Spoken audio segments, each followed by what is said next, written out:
Bicara tentang kematian, kita tahu bahwa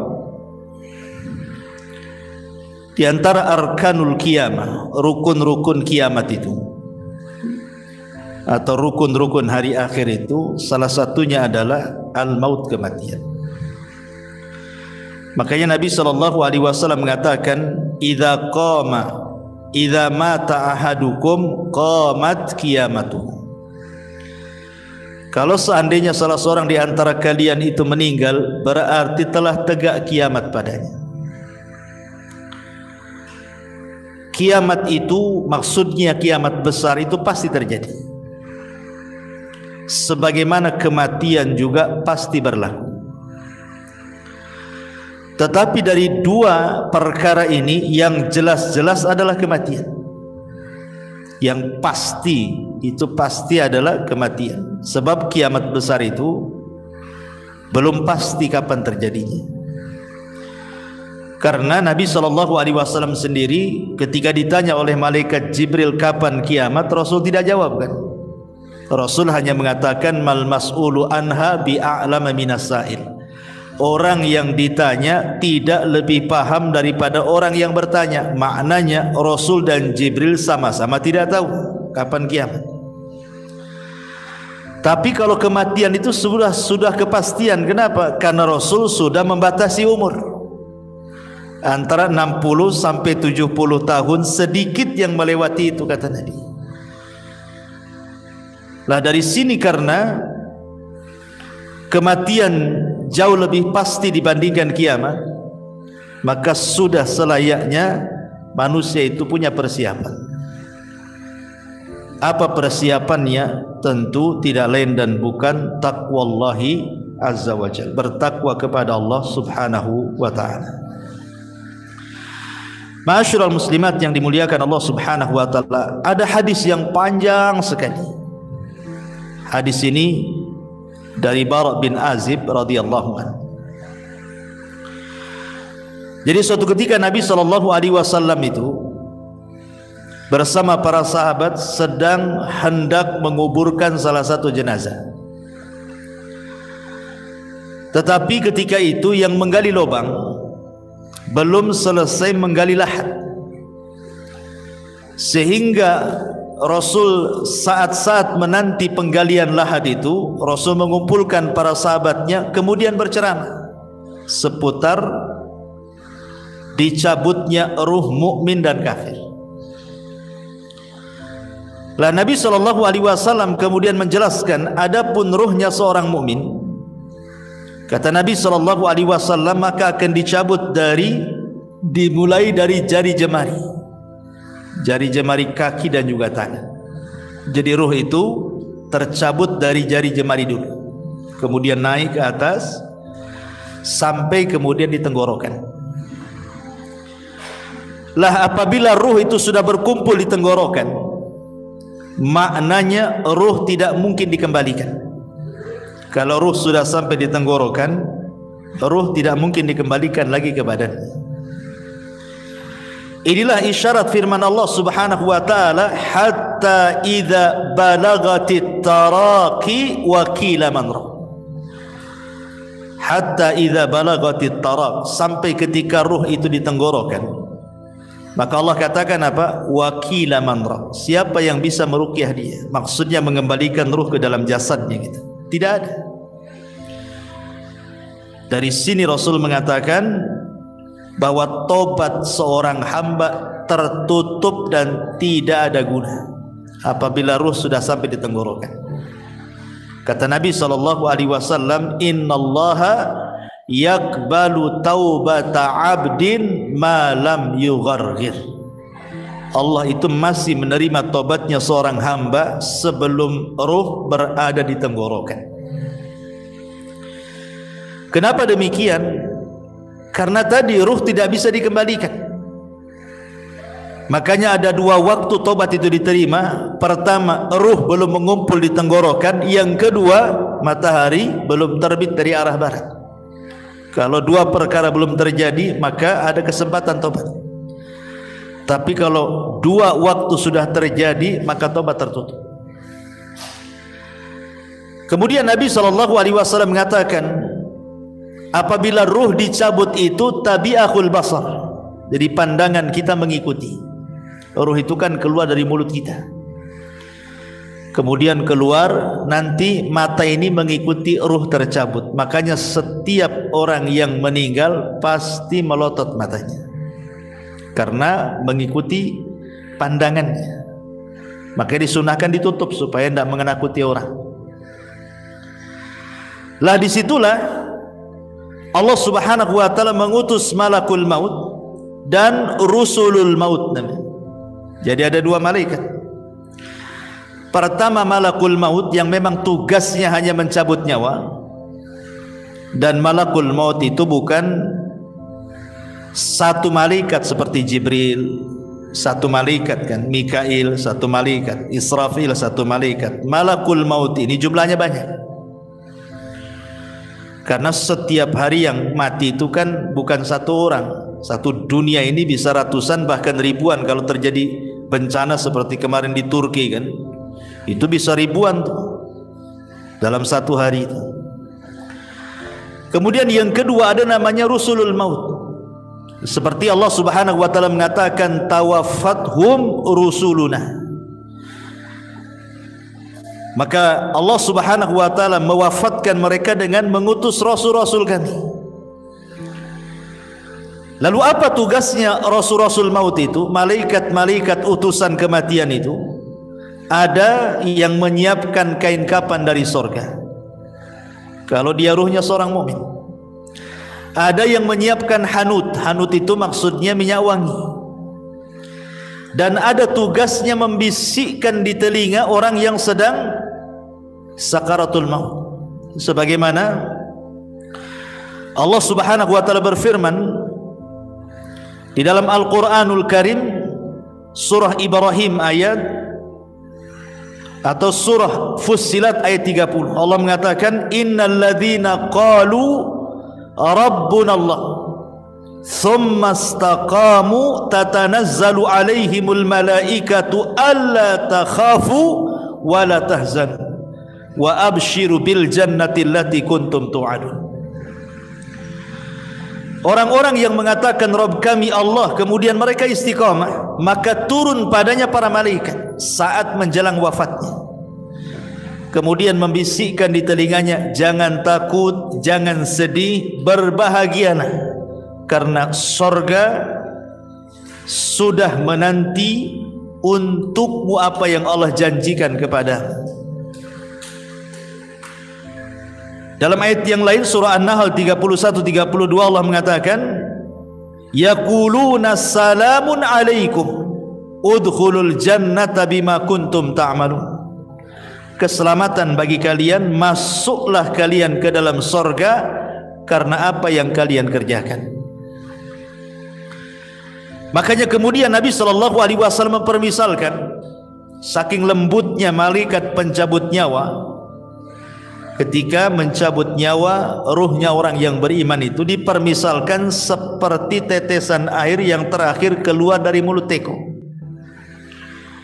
Makanya sering saya istilahkan kan Bu, kalau ada ibu punya teko diisi air yang banyak, kemudian kita tuang, otomatis deras sekali itu, karena masih banyak airnya. Tapi kalau isi teko itu tinggal satu tetes, kemudian kita tuangkan seperti ini, tentu yang satu tetes itu akan mengalir dengan pelan, karena tinggal satu tetes masalahnya. Pelan sampai masuk di moncong teko, kemudian netes di ujung teko kan. Lah Rasul SAW mempermisalkan seperti itulah lembutnya ruh seorang mukmin ketika dicabut, seperti tetesan yang terakhir. Saking lembutnya dari jemari naik terus ke badan sampai ke tenggorokan, sampai kemudian keluar dari mulut seorang mukmin. Tetapi walaupun demikian, yang namanya kematian itu pasti ada sakaratnya. Setiap kematian itu pasti ada keperitannya, ada rasa sakit. Dan itu dialami Nabi SAW. Kalau Nabi saja mengalami, apalagi kita. Nabi yang mengatakan wa inna lil mauti la sakarat, rupanya dalam kematian itu ada sakaratnya, ada rasa sakitnya, yang terkadang tidak ada yang tahu rasa sakit itu kecuali Allah Subhanahu wa ta'ala. Tetapi tentu rasa sakit yang diterima oleh seorang mukmin saat detik akhir wafat dia, boleh jadi itu adalah penggugur dosa yang terakhir. Boleh jadi rasa sakit yang dialami di dia itu adalah penggugur dosa terakhir dia. Artinya sebuah kebaikan, bukan sebuah keburukan. Tapi rasa sakit yang dialami orang kafir, munafik, fasik boleh jadi awal azab bagi dia. Terkadang kita bisa melihat ada orang koma itu berbulan-bulan disiksa oleh Allah Azza wa Jalla karena dosanya kan gitu. Tapi ada orang mati itu rasanya enak nengoknya gitu. Senyum, bisa mengucapkan kalimat la ilaha illallah, tahu-tahu sedang sujud meninggal, tahu-tahu sedang ibadah meninggal, tahu-tahu baca Quran pula dia meninggal kan. Macam-macam orang meninggal. Tapi yang jelas bahwa ketika tugas malaikat maut hanya mencabut ruh itu saja selesai, maka yang bertugas selanjutnya adalah siapa? Rusulul maut. Diletakkan ruhnya di kain kafan dari sorga, kemudian dibaluri minyak wangi dari sorga, kemudian dibalut, yang subhanallah dijelaskan dalam hadis itu bau minyak wangi dari sorga itu membumbung sampai ke langit, sehingga semua para malaikat di langit itu bertanya, itu ruhnya siapa itu? Maka malaikat yang bertugas membawa ruh ini naik ke langit akan menyebutkan nama terbaik yang disukai dia ketika di dunia. Ruhnya fulan ibnu fulan. Makanya penting orang punya nama baik itu. Maka ketika ruh itu naik ke langit, disinilah Allah Subhanahu wa ta'ala memberikan kemuliaan kepada ruhnya seorang mukmin dengan menyuruh para malaikat penjaga langit itu untuk membuka pintunya, karena langit itu kan punya pintu. Jadi naik ke langit pertama dibuka pintunya, naik ke langit kedua dibuka pintunya, ketiga, keempat, sampai ketujuh, sampai melewati langit ketujuh. Entah sampai mana wallahu alam, tidak dijelaskan, tapi yang jelas kemudian Allah Subhanahu wa ta'ala berfirman kepada ruhnya seorang mukmin ini, letakkan kembali ruh kepada jasadnya, kemudian naikkan catatannya fil illiyin. Artinya ruhnya seorang mukmin itu akan berjumpa dengan Allah. Dan perjumpaan kita dengan Allah itu di 4 tempat kan sudah saya jelaskan. 2 di dunia dan 2 di akhirat. 2 di dunia, yang pertama saat solat, itulah saat perjumpaan kita dengan Allah. Sebenarnya saat solat itu adalah saat perjumpaan kita dengan Allah, karena Allah yang mengatakan wa innaha lakabiratun illa alal khashiin. Solat itu berat kecuali bagi orang-orang yang khusyuk. Kemudian Allah tafsirkan dalam Al-Quran siapa orang-orang yang khusyuk itu, alladzina yadhunnuna annahum mulaqu rabbihim, orang-orang yang yakin bahwa mereka sedang berjumpa dengan Allah. Kemudian yang kedua, ini saat sakaratul maut ini, saat ruh dibawa oleh malaikat rusulul maut ke melintasi langit ketujuh, itu juga berjumpa dengan Allah. Dan Allah katakan kembalikan ruhnya ke dalam jasadnya, kemudian naikkan catatannya di tempat yang paling tinggi yang disebut dengan illiyin. Kemudian 2 nanti kelak pada hari kiamat, ketika Allah Subhanahu wa ta'ala menggiring manusia sesuai dengan sesembahannya. Jadi Allah akan mengumpulkan manusia itu sesuai dengan sesembahannya. Yang nyembah sapi di sana, yang nyembah ular di sana, yang nyembah batu di sana. Jadi manusia itu akan dikumpulkan bersama sesembahannya. Ketika semua manusia dikumpulkan bersama sesembahannya, disitulah Allah Subhanahu wa ta'ala akan menampakkan siapa yang menyembah kepada dirinya, akan menampakkan kepada manusia yang selama ini menyembah kepada dirinya. Anehnya di situ orang yang beriman dengan orang munafik dikumpulkan. Ketika Allah Subhanahu wa taala kemudian menyingkapkan dirinya, maka semua orang-orang yang beriman sujud. Tapi orang-orang munafik tidak bisa sujud. Fala yastati'un. Inilah perjumpaan orang-orang yang beriman kelak di padang mahsyar. Dan yang terakhir tentu di sorga. Dan itu nikmat yang paling besar, ru'yatullahi azza wa jalla, memandang wajah Allah Subhanahu wa taala. Jadi ketika ruh itu kemudian naik ke langit dan Allah Subhanahu wa taala memerintahkan untuk dikembalikan ke dalam jasadnya, kapan itu peristiwa ini? Ketika manusia sibuk sedang fardu kifayah. Jadi ketika mayat meninggal, ruh diangkat itu kan orang-orang sibuk tuh, ada yang memandikan, ya kan? Ada yang mengkafankan, ada yang menyolatkan. Jadi mayat itu sendiri yang sudah tidak ada ruh itu sibuk sedang di fardu kifayahkan, sementara ruh itu punya kesibukan sendiri, gitu maksudnya. Baru setelah kemudian selesai menyolatkan, kemudian ruh ini dimasukkan ke dalam jasadnya dimasukkan ke dalam keranda, kemudian menuju kuburan, ya kan? Maka ruh ini kemudian masuk di situ. Kalau ruhnya orang-orang yang beriman, maka akan bicara, qaddimuni qaddimuni, segerakan aku katanya. Jadi ketika berada di atas kendaraan itu, keranda itu, maka ruhnya orang yang beriman itu yang masuk ke dalam jasadnya, dia akan bicara, tapi tidak ada yang mendengar. Ya, walaupun mungkin suaminya, istrinya, ayahnya, anaknya, nggak ada yang mendengar. Walaupun dia teriak-teriak qaddimuni qaddimuni gitu, segerakan aku. Tapi kalau ruhnya orang kafir, ruhnya orang munafik, ruhnya orang-orang fasik, dia akan berteriak-teriak, celaka kalian, celaka kalian. Ya wailaha aina tadhhabun, celaka kalian, mau dibawa kemana aku ini katanya. Ini kalau ruhnya orang jahat nih, mereka akan mengatakan, ya wailaha aina tadhhabuna biha, hendak dibawa kemana aku ini. Subhanallah. Kata Nabi SAW, yasma'u sautuha atau yasma'u sautaha kullu syai'in, segala sesuatu mendengar teriakannya, illal ins, kecuali manusia. Manusia tidak mendengar. Jadi ketika ruh sudah menyatu dengan jasadnya, kemudian dibawa ke arah kuburan dan hendak dikuburkan itu, dia berteriak-teriak. Binatang mendengarnya, semua makhluk mendengarnya, kecuali manusia dan jin tidak bisa mendengar. Tetapi kalau ruhnya orang baik, tadi saya katakan apa? Dia akan mengatakan qaddimuni qaddimuni, segerakan aku katanya. Subhanallah kan? Justru senang orang-orang yang beriman itu suruh disegerakan. Dari sini Nabi SAW mengatakan apa? Asri'u bil janazah, segerakan kalian memfardu kifayahkan jenazah. Kenapa demikian? Wa in taku salihatan fa khairun tuqaddimuna.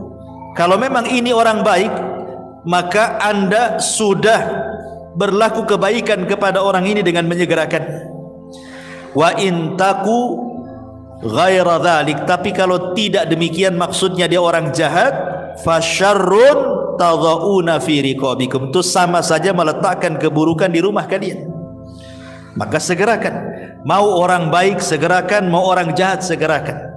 Kalau orang baik berarti kebaikan bagi si mayat, kalau orang jahat sama saja meletakkan kejahatan di rumah.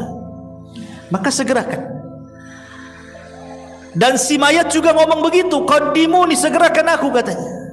Tapi kalau orang jahat dia mengatakan, ya wailaha aina tadhhabuna biha, mau dibawa kemana aku katanya.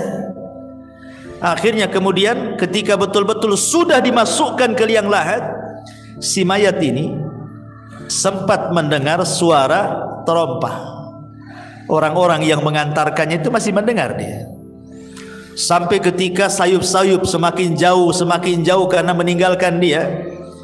Ketika sudah les, sudah nggak ada suara lagi, maknanya dia sudah ditinggal. Dari sini kata Nabi SAW, yang pertama kali meninggalkan si mayat itu apa? Hartanya. Yang pertama kali meninggalkan si mayat itu hartanya, baru setelah itu keluarganya. Makanya Nabi SAW mengatakan dalam sebuah hadis seperti itu. Jadi yang pertama berpisah dari si mayat itu hartanya dulu. Coba sekaya apapun orang mati itu, kalau dia sudah meninggal, tetap saja kain kafannya yang murah kan itu. Walaupun dia miliarder sekalipun, tetap saja kain kafannya yang murah, yang putih. Tidak ada juga orang kaya dikafani dengan kain kafan yang mahal kan. Dari sini hartanya terputus. Percuma punya uang tapi juga tidak bisa digunakan. Kemudian yang kedua, keluarganya. Setelah mengantarkan ke kuburan, baru keluarganya pulang. Disitulah terpisah dengan keluarganya, baru dia hidup sendiri. Makanya Nabi SAW ketika menjelaskan tentang seputar kuburan itu, Nabi SAW mengatakan dalam hadis Abi Hurairah radhiyallahu anhu, kata Nabi SAW, anna imra'ata sauda kana taqumul masjidah. Ada wanita berkulit hitam itu biasa menyapu di masjid Nabi SAW. Kemudian wanita ini meninggal. Nabi SAW tidak diberitahu. Kata Rasul, afala kuntum adzantumuni, kenapa kalian tidak menghabarkan kematian wanita itu, katanya. Maka Rasul mengatakan, duluni ala qabriha, kalau begitu tunjukkan di mana kuburan. Kemudian Nabi SAW setelah ditunjukkan kuburannya, apa kata Rasul? Inna hadhil kubur mamlu'atun zulmatun ala ahliha wa inna Allah azza wa jal yunawwiruha lahum bisalati alaihim. Kata Nabi SAW, sesungguhnya kuburan-kuburan ini dipenuhi dengan kegelapan-kegelapan bagi para penghuninya, dan sesungguhnya Allah Subhanahu wa ta'ala menyinarinya bagi mereka dengan salatku terhadap mereka. Dari sini kita tahu bahwa orang masuk kuburan itu gelap, sangat gelap gitu ya, karena Rasul yang mengatakan bahwa kuburan-kuburan ini penuh dengan kegelapan. Bukan hanya penuh dengan kegelapan, Bu ya, tapi penuh dengan ketakutan. Dan itu disebutkan dari Hani radhiyallahu an, budaknya Utsman ibn Affan radhiyallahu an. Dia berkata, kana Utsman idza waqafa ala qabrin baka hatta yablu lihiyatahu. Kebiasaan Utsman, kata Hani ini, jika berhenti di sebuah kuburan, beliau menangis sampai tangisannya membasahi janggutnya. Faqila lahu, maka dikatakan kepadanya, tudzakkirul jannata wan nar fala tabki wa tabki min hada. Wahai Utsman, kau diingatkan dengan surga dan neraka tak menangis, tetapi diingatkan dengan kuburan menangis pula. Apa jawaban Utsman? Kata Utsman ibn Affan radhiyallahu anhu mengatakan, inna nabiyya sallallahu alaihi wasallam qala, karena Nabi SAW bersabda, innal qabra awwalu manzilin min manazilil akhir, fa in naja minhu fama ba'dahu aisar minhu wa illam yanju minhu fama ba'dahu ashaddu minhu. Qala wa qala an-nabiy sallallahu alaihi wasallam, ma ra'aitu mandaran qad illa al-qabru afda'u minhu. Kata Rasul. Kata Utsman ibn Affan radhiyallahu anhu, aku pernah mendengar Nabi sallallahu alaihi wasallam bersabda, kubur ini adalah persinggahan pertama dari persinggahan-persinggahan akhirat.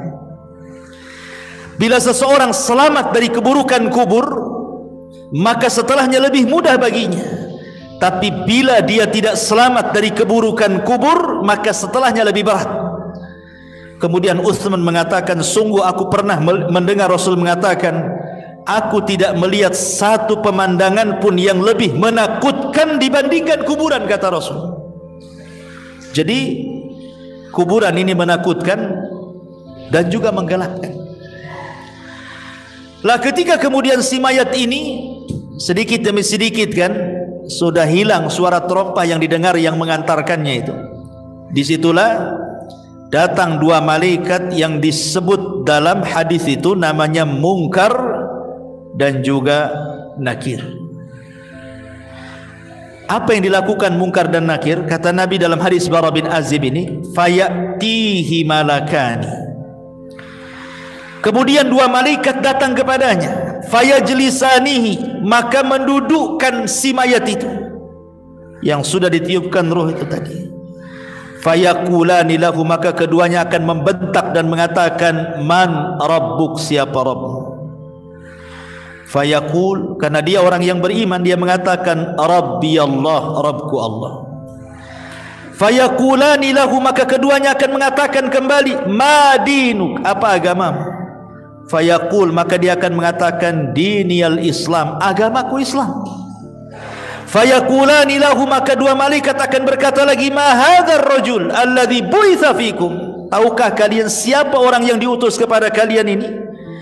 Fayaqul, karena dia orang yang beriman, dia mengatakan huwa Rasulullah sallallahu alaihi wasallam, dia adalah Rasul sallallahu alaihi wasallam Muhammad ibn Abdullah alaihi salatu wassalam. Kemudian malaikat tadi berkata lagi, wa ma yudrik, bagaimana kau tahu dia Rasulullah? Kok bisa kamu tahu dia Rasulullah? Fayaqul, maka dia mengatakan qara'tu kitab Allah fa amantu bihi wa saddaqtu, aku membaca Al-Quran, ku beriman dengan Quran, ku benarkan Quran. Fayunadi munadin fis sama, ketika dia bicara seperti itu, maka tiba-tiba ada penyeru dari langit, ang sadaqa abdi, hambaku telah benar, hambaku telah benar dengan jawabannya. Apa yang terjadi? Karena hambaku telah benar, maka fafrishuhu minal jannah wa albisuhu minal jannah waftahu lahu baban minal jannah, lapangkan kuburannya, hantarkan pakaian dari sorga, buka pintu-pintu sorga kepadanya. Kemudian dikatakan fayatihi min rauhiha wa tibiha, maka tiba-tiba ketika pintu sorga itu dibuka, semerbak harum dari sorga itu kemudian masuk ke dalam kuburannya, kuburannya menjadi harum. Kemudian ketika itu wa yufsahu lahu fi qabrihi madda basarihi, tiba-tiba kuburannya diluaskan sejauh mata memandang. Jadi kalau ibu naik di atas ketinggian kemudian melihat gitu ya, sampai di mana, itulah maksudnya sejauh mata memandang itu. Tapi dalam riwayat yang lain diluaskan itu 70 hasta kali 70 hasta, luasnya kuburan itu diluaskan. Tentu ini alam gaib ya, bukan Bu? Karena sehebat apapun alat dunia, anggaplah dipasang CCTV sekalipun, ya tetap saja segitu. Coba saja taruh CCTV, pantaulah itu di CCTV itu, apakah dia menyempit ataukah melebar, ya tetap saja segitu kan. Artinya bahwa alam kubur ini bagian daripada alam gaib.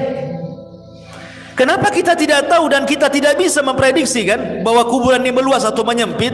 Karena antara alam dunia dan alam kubur itu ada namanya barzah, maka disebut alam barzah. Barzah itu tembok penghalang antara alam dunia dan alam kubur itu. Makanya Allah mengatakan dalam Al-Quran itu bahwa di situ terdapat barzakhun ila yaumil yub'atsu, ada barzah pemisah antara dunia dan alam kubur sampai hari dibangkitkan.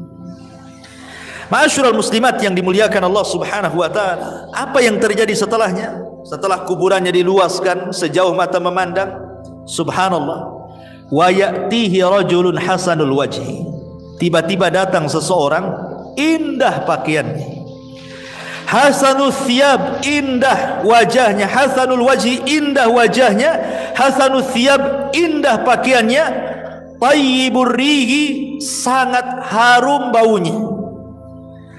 Fayaqul, dan dia mengatakan, abshir billadhi yasurruka hadha yaumuka alladhi kunta tu'ad. Kemudian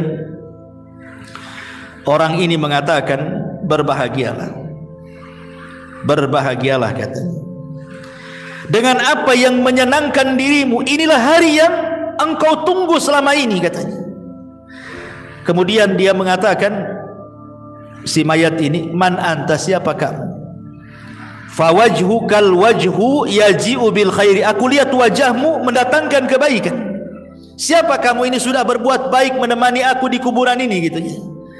Fayaqul, maka dia mengatakan, ana amalukas salih, sayalah amal saleh, sayalah amal salehmu. Dalam riwayat, ketika dia mendapatkan kebaikan itu, maka orang ini mengatakan di hadapan si mayat yang beriman itu, nim naumatal arush, kalau begitu tidurlah engkau layaknya pengantin baru. Jadi disuruh tidur, sehingga ketika dia tidur, dia mimpi dengan mimpi yang indah. Itulah disebut nikmat kubur ya. Mimpi sangat indah sekali, sehingga tanpa kemudian disadar, tahu-tahu kiamat pula dibangkitkan. Ketika kiamat dibangkitkan itulah, maka orang yang baik ini kemudian memberitahu bahwa Israfil akan meniupkan sangkakalanya. Kemudian orang ini mengatakan, siapa kamu ini sebenarnya? Maka orang baik ini mengatakan, ana amalukas saleh, sayalah amal solehmu. Maksudnya, sayalah solatmu, sayalah puasamu, sayalah zakatmu, sayalah silaturahimmu, sayalah ibadahmu. Jadi ibadah itu akan menemui kita di kuburan, sebagaimana kita akan menjumpai Allah Subhanahu wa ta'ala di 4 tempat yang saya jelaskan. Kita juga akan menjumpai amal soleh kita di 4 tempat juga sama. 2 di dunia, 2 di akhirat kan itu ya. Adapun di dunia kita bisa rasakan amal soleh kita kan. Ibu kalau hari-hari ngaji seperti ini kan tambah itu kan iman kita itu rasanya. Rasanya itu mau ibadah itu semangat, itu artinya kita mendapatkan amal soleh kita di dunia itu ada pengaruhnya. Sebagaimana orang maksiat kan ada pengaruhnya bukan? Futur, malas gitu ya kan. Maka amal soleh juga kita bisa dapati gitu ya, dengan semangatnya kita beribadah. Karena iman dalam definisi ahli sunnah itu yazidu bitta'ah, bertambah karena ketaatan. Kita bisa rasakan itu. Kemudian yang kedua, di sini dalam kuburan ini kita akan mendapatkan amal soleh kita dalam wujud manusia, sehingga ketika ditanya, siapa engkau ini, wajahmu kok wajah yang baik sekali, maka dia akan mengatakan, ana amalukas soleh, saya amal solehmu. Artinya kita akan mendapatkan amal soleh kita kan di kuburan ini dalam bentuk manusia yang akan menemani kita sepanjang kita di kuburan kita.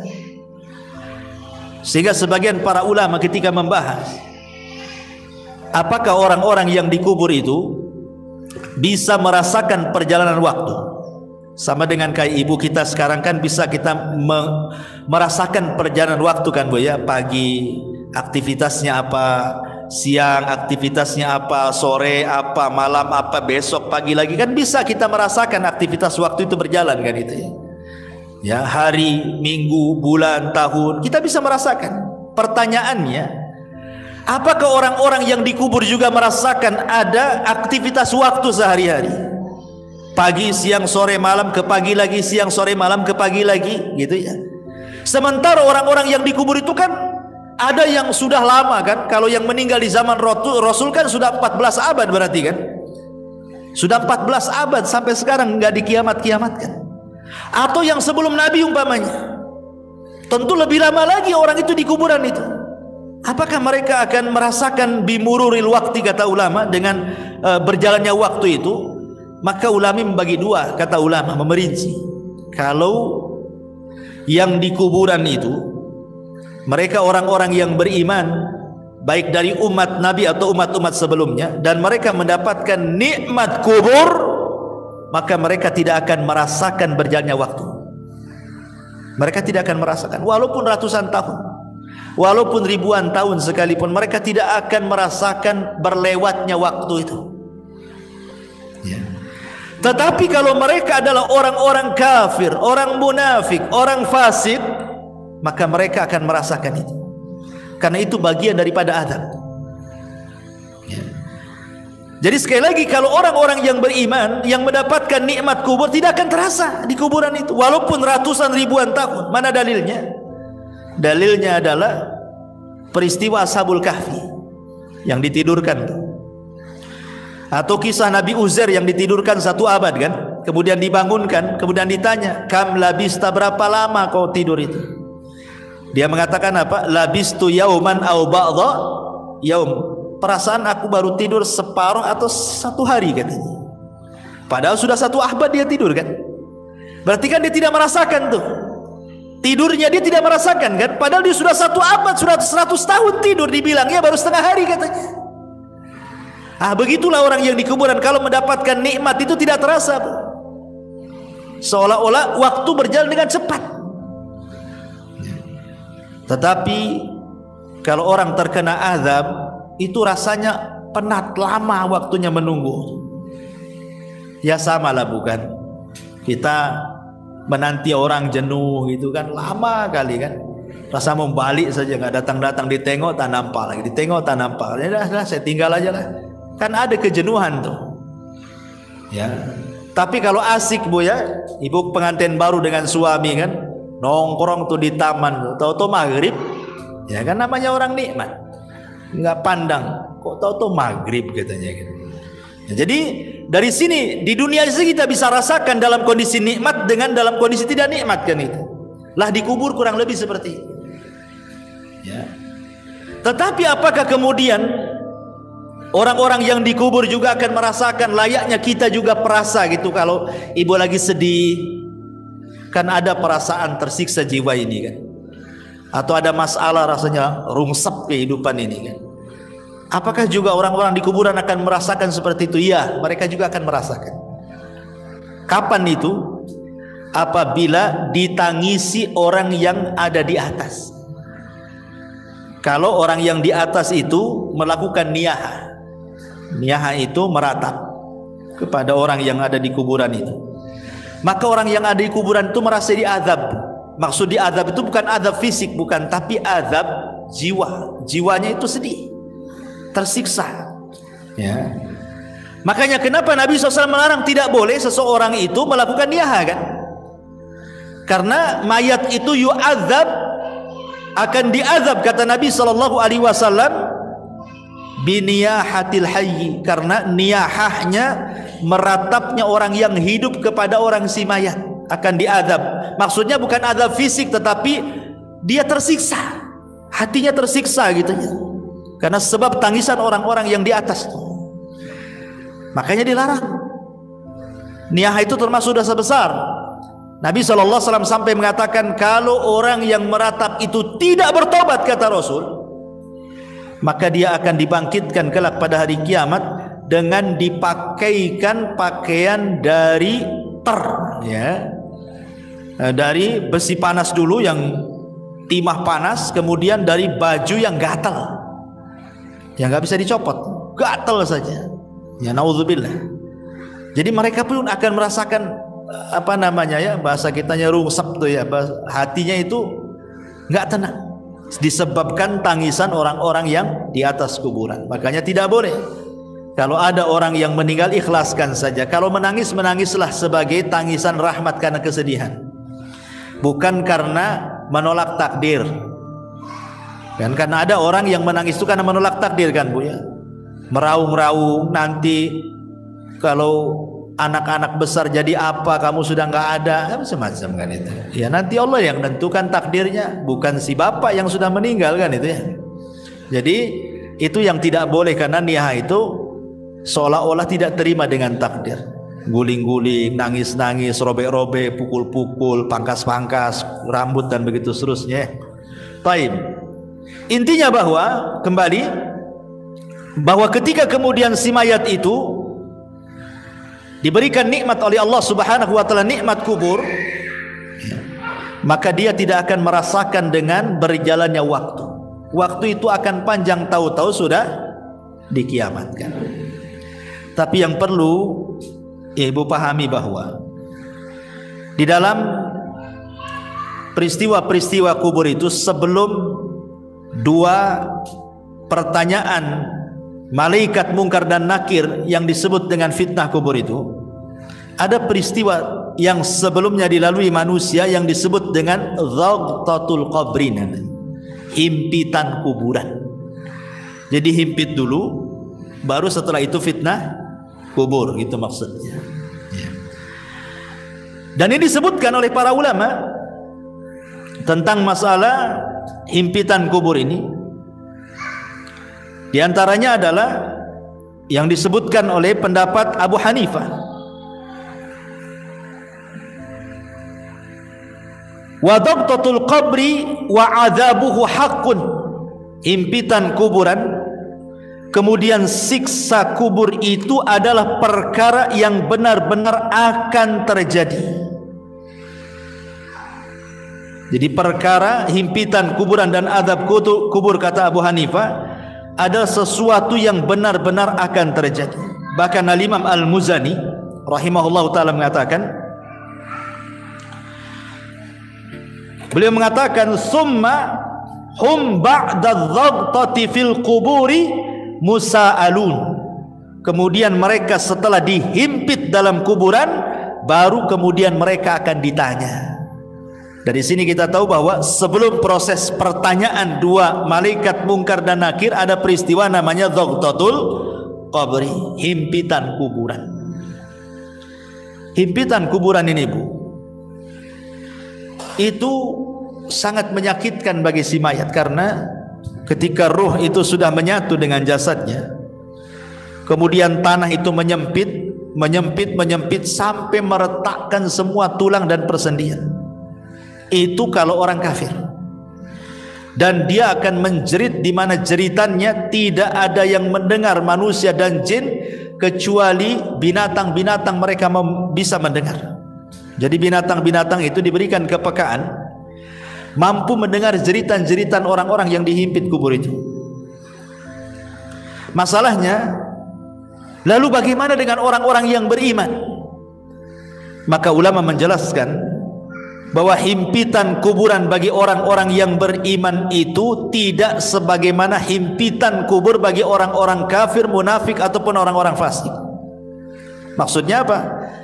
Maksudnya himpitan orang yang beriman itu layaknya seorang ibu sedang memeluk anaknya.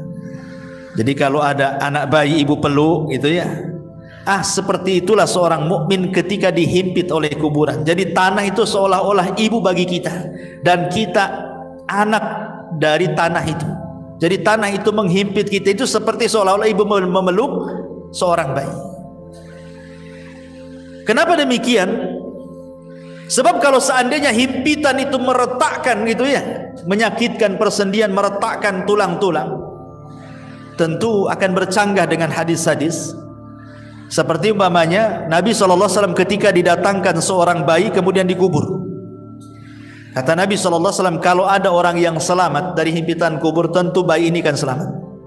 Bayi ini salahnya apa? Kok dihimpit? Kan belum berbuat dosa kan? Berarti himpitan bayi ini tidak akan mempengaruhi kepada bayi. Atau ketika Nabi SAW menceritakan tentang Sa'd bin Mu'adz, seorang pemimpin Aus, yang ketika meninggal itu kan bergegar arasnya, 70.000 malaikat turun mengantarkan jenazahnya. Kemudian Nabi SAW mengatakan, kalau ada orang yang selamat dari himpitan kubur, inilah orangnya, katanya. Maksudnya Sa'd bin Mu'adz. Tapi dia pun tak selamat. Berarti menunjukkan bahwa bukan himpitan kubur kepada Sa'd bin Mu'adz atau kepada bayi tidak akan sama dengan himpitan kepada orang-orang kafir. Ya, makanya ulama memberikan catatan, himpitan kuburan kepada orang-orang yang beriman layaknya seorang ibu memeluk bayinya dengan lembut, Jadi bukan sebuah siksaan gitu maksudnya, tetapi justru sebuah kabar gembira. Baru setelah himpitan baru namanya fitnah kubur, pertanyaan tadi ya. Baru setelah itu tergolong manusia kepada dua kelompok, bisa masuk pada nikmat kubur, bisa masuk kepada azab kubur. Baik, ma'asyiral muslimat yang dimuliakan Allah Subhanahu wa taala. Ini satu sisi ya. Maksudnya kalau ruhnya itu orang yang beriman. Sekarang kalau ruhnya orang kafir munafik, tentu sebaliknya. Sebaliknya daripada ruhnya orang-orang yang beriman. Ya.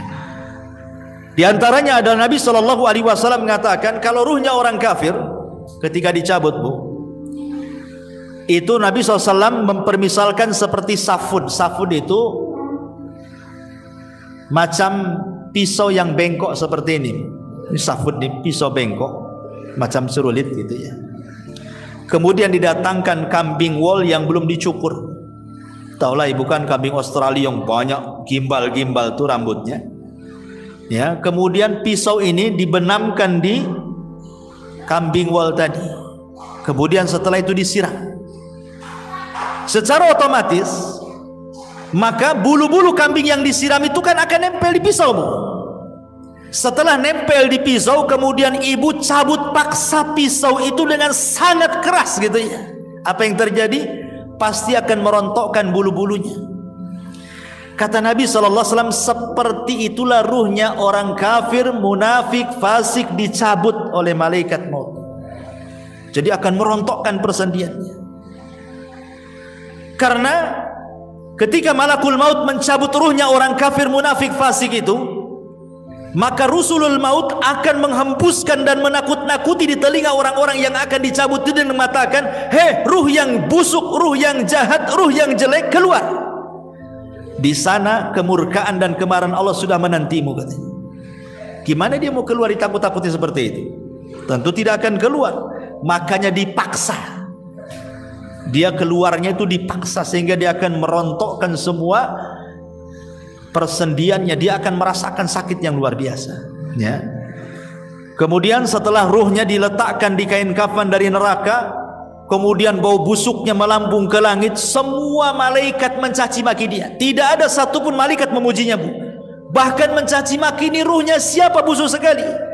Bahkan malaikat-malaikat penjaga pintu langit pertama tidak akan membuka pintunya. Jangan langit kedua, langit ketiga. Langit pertama saja nggak mau buka pintunya. Dan Allah hanya mengatakan dari atas sana dan mengatakan, jatuhkan ruhnya ke dalam jasadnya. Letakkan catatannya di bumi yang paling dasar yang disebut dengan sijin. Coba bayangkan, ruh itu dilempar, Bu, sama malaikat. Tidak dihantar. Sehingga ketika ruh itu menyatu dengan jasadnya itu, ibarat ibu jatuh dari ketinggian tuh, gebuk gitu ya. Gimana rasanya? Seperti itulah rasanya. Sehingga rasanya tulang ini patah semua. Karena yang merasakan sakit itu bukan jasad, Bu, ruh. Kalau ruh dicabut, Bu, walaupun ibu dicabik-cabik jasadnya, dipotong-potong, dimutilasi, dicongkel matanya, dipotong telinganya, dicabut jarinya, nggak akan merasakan sakit kalau ruhnya dicabut. Tapi kalau ruhnya dikembalikan, itulah sakit yang dialami itu, bagaikan dia jatuh dari ketinggian, itu yang dia rasakan ya. Sudah itu pula kemudian tiba-tiba dihimpit kuburan gitu, retak semuanya kan. Sudah jatuh dari ketinggian, dihimpit dengan kuburan, makin retak semuanya lah. Sedang dia merasakan sakit, tiba-tiba dibentak pula malaikat Munkar dan Nakir. Kayak apa tuh coba? Siapa Rabbu? Siapa Nabimu? Ya. Siapa agamamu? Ya, nggak bisa jawablah dia. Dia aja masih merasakan sakit yang luar biasa. Ya. Makanya ma'asyiral muslimat yang dimuliakan Allah Azza wa Jal, maka dia akan terus menjerit-jerit dalam kuburannya. Manusia dan jin tidak akan mendengarnya kecuali hewan-hewan atau binatang-binatang yang Allah takdirkan mampu mendengarnya. Ma'asyiral muslimat yang dimuliakan, dan begitu seterusnya. Dan Allah Subhanahu wa taala ketika dia tidak sanggup menjawab, apa kata Allah? Angkadzaba abdi, hambaku telah berdusta. Bukakan pintu neraka, hempaskan panasnya. Lah disitulah dia akan mengalami yang disebut dengan azab kubur ya. Ini sekilas tentang kematian, fitnah, himpitan, azab dan juga nikmat kubur. Baik. Kita masuk pada pembahasan berikutnya. Ma'asyiral muslimat yang dimuliakan Allah Subhanahu wa taala.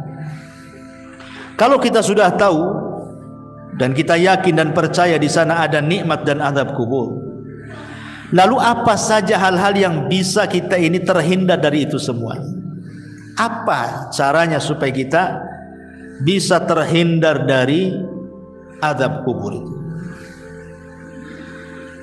Karena begini Bu, dalam sebuah hadis tentang Nabi SAW. Jadi suatu malam Nabi SAW itu pernah bermimpi Bu. Dalam mimpinya datang dua malaikat kemudian membawa dia. Dan mimpinya Nabi itu wahyu, lain dengan mimpi kita. Dibawa ke sebuah tempat ya. Kemudian disitulah rupanya diperlihatkan tentang azab-azab yang luar biasa. Sampai Rasul heran, kenapa mereka? Azab apa yang mereka lakukan gitu ya? Apa di antara yang Rasul lihat? Dan ulama sepakat bahwa hadis ini bicara tentang azab kubur, bukan azab neraka. Di antaranya Nabi SAW melihat ada orang yang dipecahkan kepalanya dengan batu kan? Dipecahkan kepalanya dengan batu. Kemudian setelah dipecahkan nih, kemudian malaikat yang memecahkan kepala itu pergi hendak mencari batu lain. Kemudian datang lagi, kepalanya sudah utuh lagi, dipecahkan lagi. Kemudian sudah pecah, dia pergi lagi cari batu lagi yang baru, datang lagi, rupanya kembali lagi kepalanya. Asik gitu saja. Jadi Rasul mengatakan, mahadan, ini siksaannya apa nih orang ini, kok ngeri kali gitu ya. Rupanya kemudian malaikat mengatakan bahwa siksaan orang ini karena ketika datang waktu sholat sengaja dia tidur. Datang waktu sholat, harusnya kan dia sholat, sengaja pula dia tidur. Kemudian yang kedua, ada lagi orang itu digambarkan oleh Nabi SAW. Subhanallah, orang ini kakinya di atas digantung, kepalanya di bawah. Kemudian di sampingnya ada orang bawa pisau bengkok, kemudian dimasukkan di mulutnya, kemudian dirobek sampai tengkuknya. Kemudian setelah itu dimasukkan di lubang hidungnya, dirobek sampai tengkuknya. Setelah robek ini dari hidung ke tengkuk, dari mulut ke tengkuk, kemudian dia mau mengambil sebelah kirinya. Ketika diambil sebelah kirinya, sebelah kanannya sudah kembali lagi ya. Kemudian dirobek dari sebelah kiri, mulut sampai ke tengkuk, hidung sampai ke tengkuk. Ketika pindah ke sebelah kanan, balik lagi ke semula gitu. Asik gitu saja. Sehingga Rasul mengatakan, kenapa orang ini? Maka kemudian malaikat ini mengatakan, karena ketika di dunia ini dia suka berdusta sampai dustanya itu membumbung ke ufuk katanya. Maksudnya apa dusta membumbung ke ufuk itu Bu? Maksudnya dusta membumbung ke ufuk itu maksudnya dustanya itu sampai menyebar kemana-mana. Dahulu orang berdusta menyebar itu kan sulit Bu. Pamannya kita mau berdusta, untuk menyebar di satu puskopkar ini agak sulit karena kan dari mulut ke mulut. Tapi kalau sekarang ini kita nulis di medsos saja sebuah berita hoax, itu sudah menyebarkan satu dunia bukan? Jadi hadis ini baru dipahami oleh para ulama, rupanya inilah yang dimaksud orang berdusta sampai membumbung ke ufuk itu. Sekali nulis kemudian langsung di-share, bukan hanya satu grup, satu dunia tahu. Inilah maksudnya berdusta membumbung ke ufuk ini. Naudzubillah, sekarang loh hari-hari orang berdusta semua orang lihat. Maaf saya minum.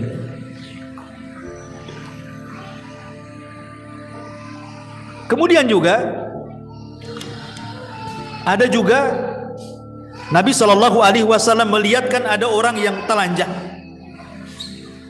tidak pakai baju dan tidak pakai celana. telanjang bulat. Laki-laki dan perempuan rupanya berada di penggorengan kan, bejana. Kemudian dibakar di bawahnya. Dia tidak bisa keluar dari bejana itu. Kepanasan luar biasa. Ketika ditanya, rupanya mereka adalah para pezina. Kemudian Rasul melihat lagi ada danau semua darah, bukan air tapi darah. Jadi ada orang yang berenang di tengah tuh, berusaha ke pinggir tidak bisa karena setiap ke pinggir ada malaikat yang menyuapkan dengan batu. Akhirnya ke tengah lagi, ke pinggir disuapin batu lagi, ke tengah lagi, tersiksa orang ini. Ketika ditanya, rupanya mereka adalah para pemakan riba. Ya. Kemudian juga ada separuh jasadnya bagus, separuhnya jelek. Jadi jasad kesininya cantik, kesininya busuk gitu ya. Ada dua wajah gitu ya, dua badan, satunya jelek, satunya bagus gitu ya. Ketika kemudian ditanya siapa mereka, mereka lah yang mencampur adukan antara amal saleh dengan perbuatan jahat, mencampur adukan yang hak dengan yang batil. Ya.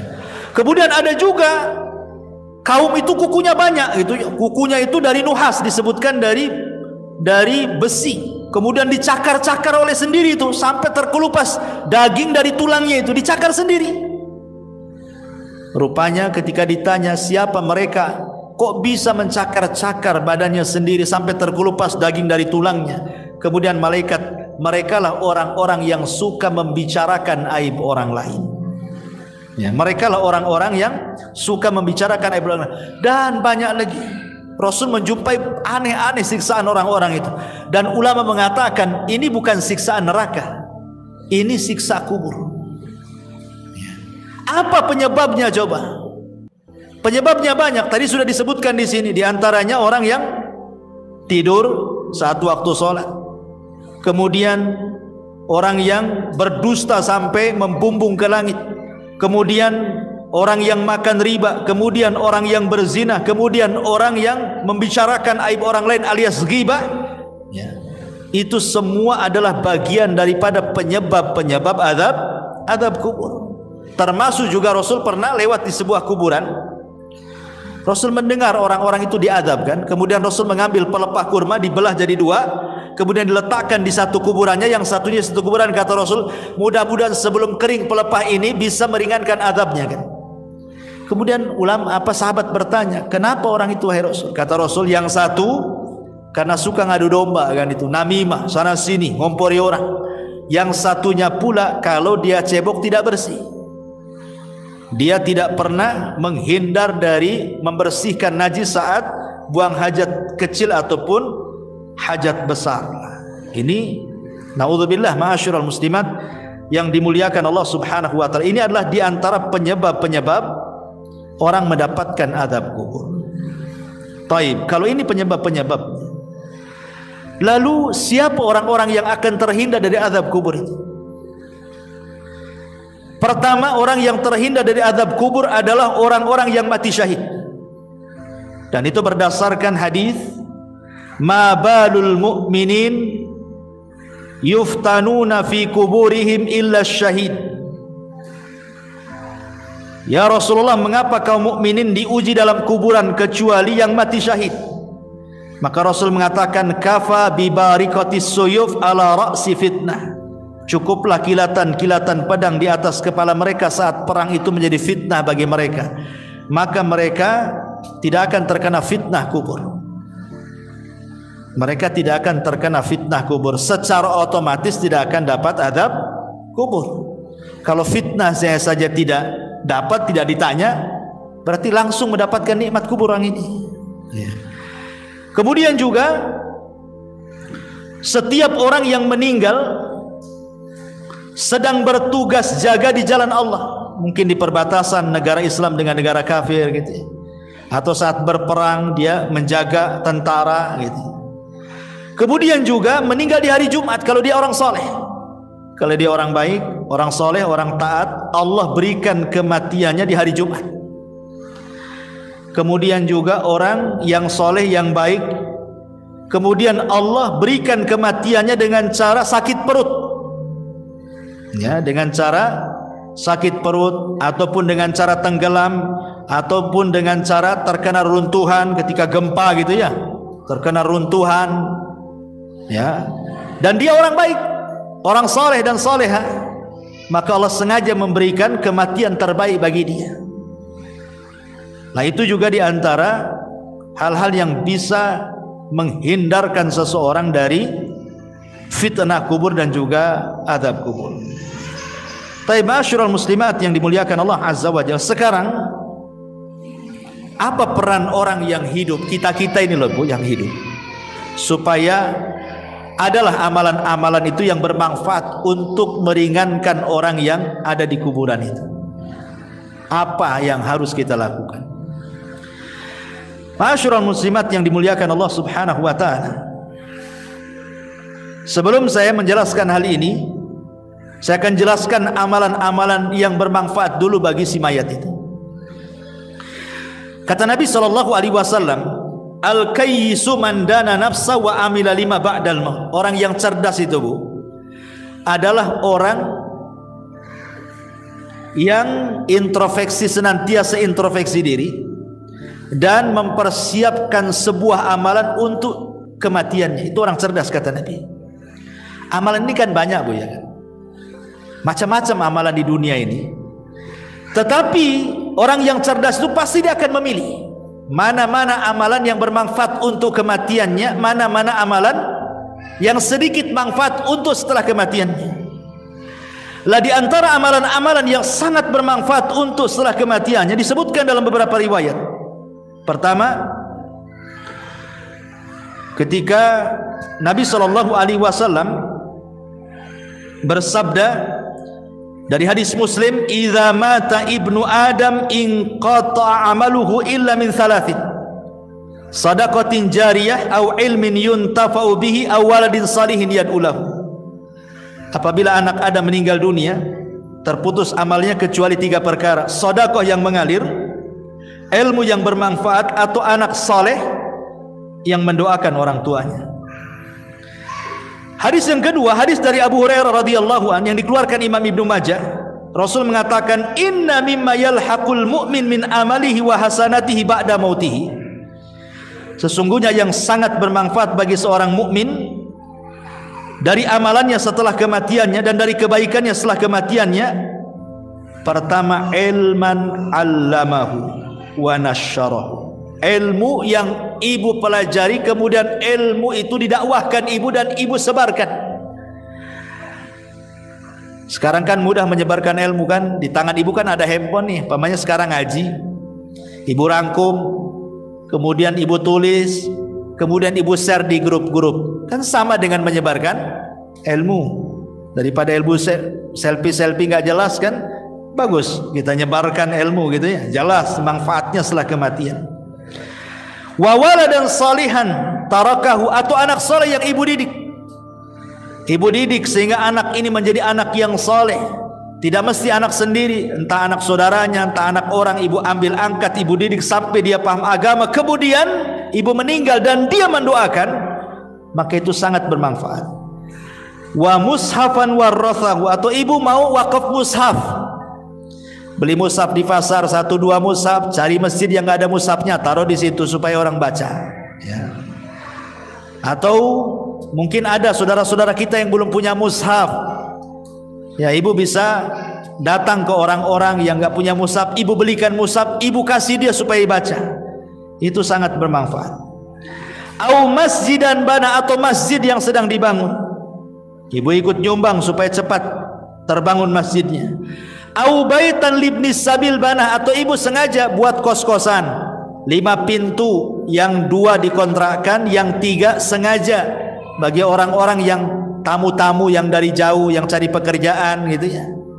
Nah, kasihlah kontrak tanpa bayar, sebulan gratis, 2 bulan gratis, 3 bulan gratis, sampai dia punya pekerjaan umpamanya kan.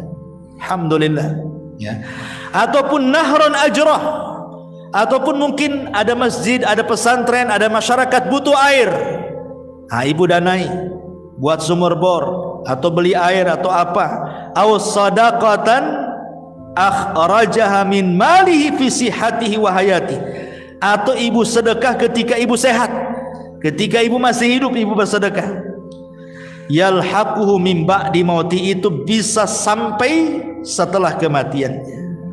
Ini amalan yang bermanfaat bagi si mayat. Kemudian juga hadis yang ketiga, hadis Jarir ibn Abdillah al-Bajali.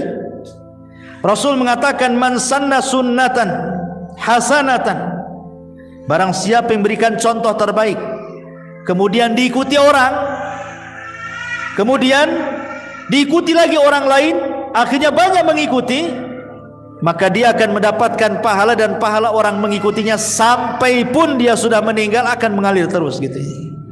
Ini juga memberikan contoh yang terbaik kepada orang lain.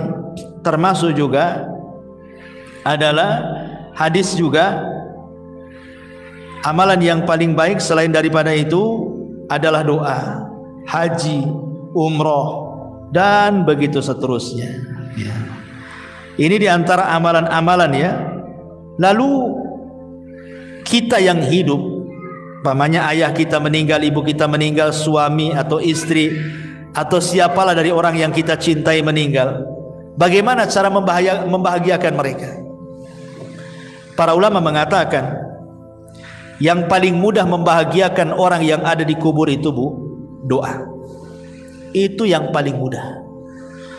Kalau ibu ingin membahagiakan orang tua yang sudah meninggal, ibu yang sudah meninggal, bapak yang sudah meninggal, kita ingin membahagiakan mereka, maka ibu terus berdoa sejak dia meninggal sampai hari ini, walaupun mungkin berpuluh-puluh tahun. Berdoalah dengan 3 kata. Apa itu? Allahumma gfir lahu, ya Allah ampuni dosanya. Maka dia sangat bahagia Bu kalau ibu ngomong begitu. Yang kedua, Allahumma arhamhu, ya Allah kasihi dia, rahmati dia. Itu sangat bahagia kalau dia mendengarnya. Yang ketiga, Allahumma tsabithu, ya Allah tetapkan dia. Yutsabbitullahu alladhina amanu bil qauli tsabit, ya Allah mantapkan jawabannya supaya jangan salah ya. Karena orang itu kan akan terus diazab oleh Allah Subhanahu wa taala. Kan kalau dia dapat azab kubur, naudzubillah. Kalau dia dapat nikmat kubur, alhamdulillah. Lah orang-orang yang diazab itu mereka juga menunggu-nunggu kita gitu ya, doa-doa kita itu. Karena itu bisa meringankan azab mereka. Dengan kita berdoa kepada Allah, ya Allah ampuni dosa dia, rahmati dosa dia, mantapkan dia ya Allah, berikan dia kemudahan di situ. Itu sangat bahagia si mayat itu. Bahagia sekali. Termasuk juga yang kedua setelah doa, sedekah. Sedekah itu membahagiakan orang mati. Ibu ada uang, nampak ada masjid, saya sedekah untuk orang mati. Nampak ada orang fakir miskin, anak yatim, sedekah untuk orang mati. Nampak ada orang yang perlu kita bantu, sedekah untuk orang mati. Dan begitu seterusnya Bu. Itu sangat bahagia orang si mayat itu. Itu sebenarnya yang bisa membahagiakan orang yang sudah mati. Doa dan sedekah. Itu yang sudah jelas-jelas. Ya, adapun yang lain kan jadi perselisihan para ulama, seperti baca Quran itu jadi khilaf ulama. Nah, kita kan cari yang jelas-jelas saja, yang tidak ada khilaf ulamanya di situ. Ya. Jadi itu diantara hal-hal yang bermanfaat bagi si mayat. Yang paling penting adalah doa dan juga sedekah. Dan ingat, jangan sampai niyaha. Itu akan menyakiti hati dia. Jangan sampai niyaha, merata. Makanya kenapa dalam Islam itu wanita dilarang sering-sering datang kuburan kan?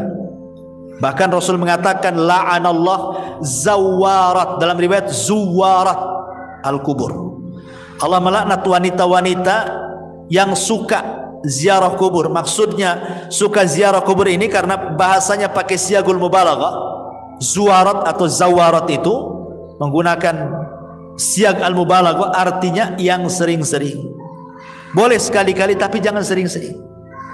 Karena sering-sering ziarah kubur itu akan menggugah sehingga orang itu takut meratap. Ya, meratap itulah yang tidak boleh. Makanya cukuplah para wanita ini berdoalah dalam solat-solat, dalam sujud, terutama dalam sujud ya. Itu yang paling efektif dalam sujud, karena kedekatan kita dengan Allah itu saat sujud. Minta saat sujud, minta saat sepertiga malam. Itu sangat bahagia orang-orang yang ada di kuburan dengan doa-doa kita kepada mereka, dan itu yang dinanti-nanti. Nah, ini juga diantara hal-hal yang berkaitan dengan hal-hal yang bisa membahagiakan mereka. Wallahu alam, saya kira cukup sudah.